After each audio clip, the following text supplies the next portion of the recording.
All right. Learnings from an article for my EMBA program. This one is called Four Cognitive Biases That Hijack Your Hiring Decisions and How to Fix Them by Chaka Booker, looks like. This is a short article. I thought this was interesting. Research talks about interviewers and the biases that we have. I'll walk through a couple of them and maybe give some of my perspective. The research that they had here, 60% of interviewers make their decision within the first 15 minutes of an interview. 20% of interviewers make their decision within the first 5 minutes. I've been there. I know other people probably have too. One of the statements here, or hooks here is, if an interview lasts for 45 minutes to an hour, what are you doing with the remainder of the interview? And I thought that was an interesting question. And what they talked about was that, what they're really looking to do in the rest of that time as an interviewer is to justify or validate their initial perceptions or decisions. The contrast or the difficulty with that is that if your bias leans towards that way, how can you effectively look at hiring a more diverse workforce?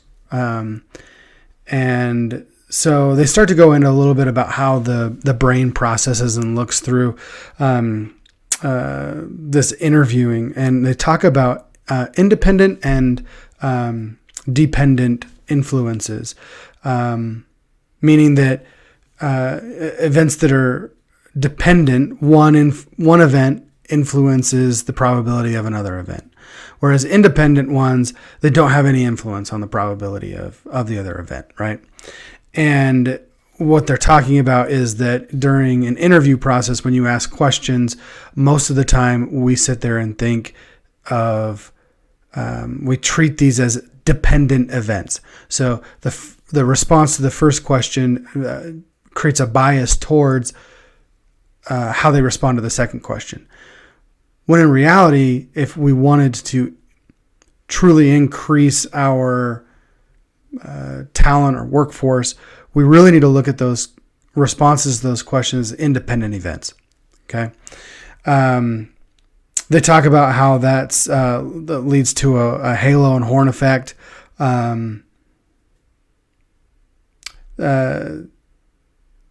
Says this when a candidate bombs the first question, we mentally groan a little bit. This is going to be an hour long, that sort of thing, right? As we ask the second question, we're already slightly biased, right, against the candidate. So that's the horn effect, okay? The reverse can happen, right? If the candidate or interviewee knocks that first question out of the park, right? Then the halo effect comes into a play there, where maybe their response wasn't as great as it independently standing by itself, but you're already biased towards, they gave a good answer. So now, you're giving them more credit than maybe they should on the second one. So then the other two biases that they talk about is anchoring and confirmation bias.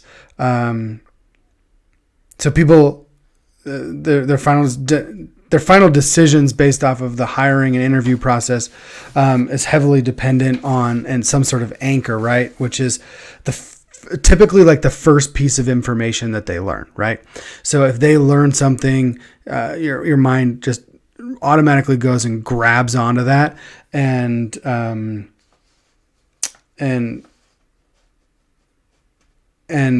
that's anchoring. And then the confirmation bias means that we favor information that confirms our existing beliefs. So if somebody says something that just really resonates with you because they maybe understand your industry or whatever you're doing, or some scenario, that can lead towards confirmation bias because of something that they already know and feel or understand in there. So that impacts really how we kind of view, interpret, gather, collect and bring back and recall the different information that we have.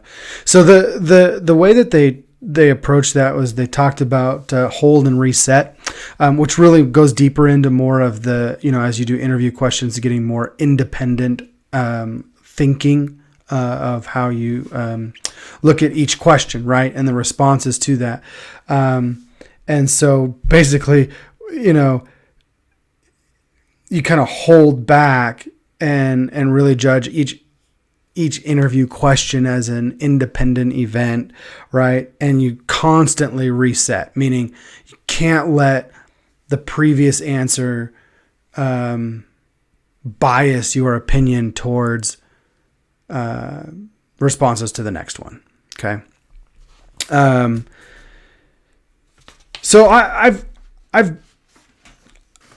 think I've done both in the past in my managerial experiences. I kind of think that one of the better hiring experiences that I had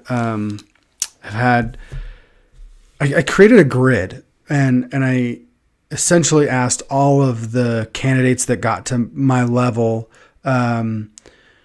the same questions. So I had a set of questions that I asked each interviewee, and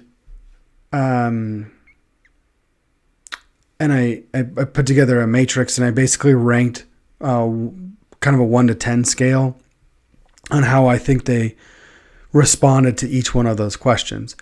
And so as I went through, I kind of was able to develop a matrix or a scoring system, so to speak, based off of my interpretation of how they responded to each question in an independent manner. And then what I did was I kind of judged like overall impression, but I also scored each candidate.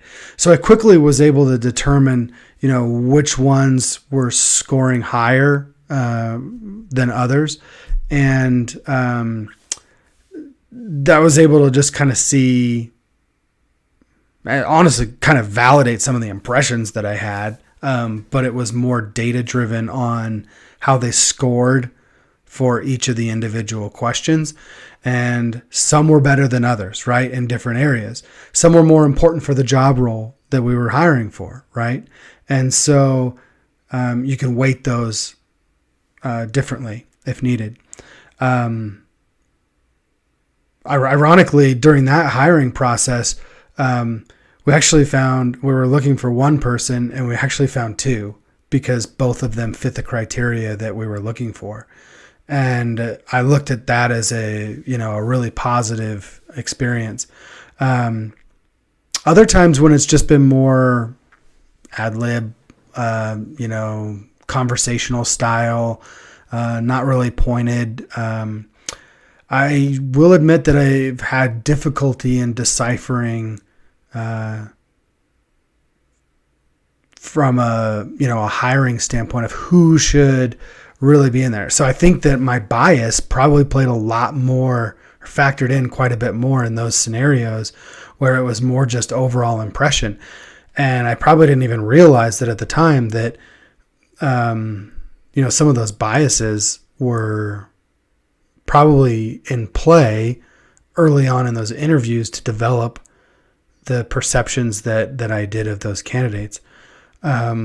So overall, I thought that this was a good article and, again, really quick, but just kind of thinking about some of the biases that we have.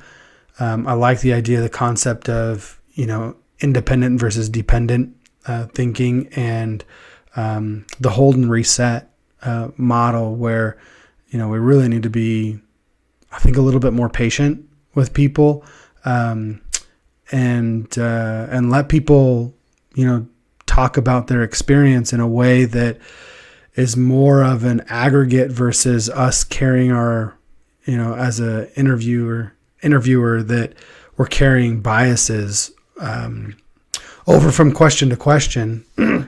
And it probably limits us to see strengths where our mind has already seen a potential weakness. So I think there's a lot of opportunity there. And I thought that was a good insight.